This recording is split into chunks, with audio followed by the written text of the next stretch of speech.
ma si ricordino loro signori che hanno mangiato, e qui lo sottolineo 10 volte a caratteri di fuoco, tutti i risparmi e i sacrifici di mio papà e di mia mamma. Claudio è ancora qui, in Piazza dell'Armi, e indica quella scritta che per la sua famiglia è diventata un incubo.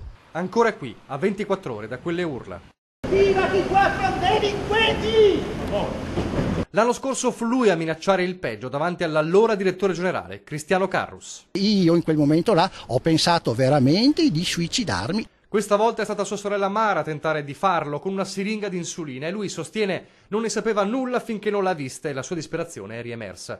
Avevano un appuntamento in banca, l'ennesimo, per cercare di uscire dall'incubo che li perseguita da 3 anni.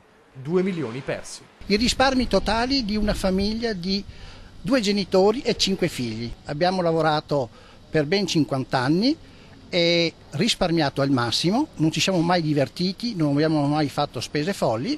Una storia come molte fra gli 88.000 risparmiatori traditi, convinti a vendere BTP, ad acquistare obbligazioni trasformate poi in azioni nonostante la loro volontà contraria.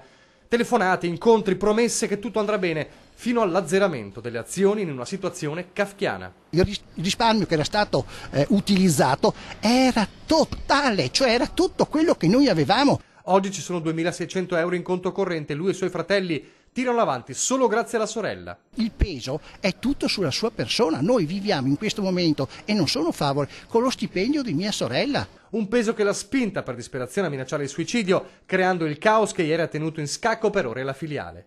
Disperazione e rabbia come quando un giorno Fagan ha visto per strada l'ex presidente Flavio Trinca. E gli ho detto: bravo Trinca, ci hai mangiato tutto.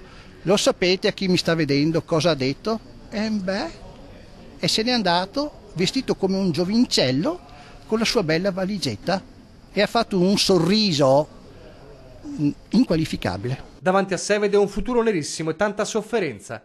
Si cerca di andare avanti, ma quando gli chiediamo se rifarebbe il gesto di un anno fa, lo stesso di sua sorella, risponde così. Io sì, perché la disperazione porta a queste cose.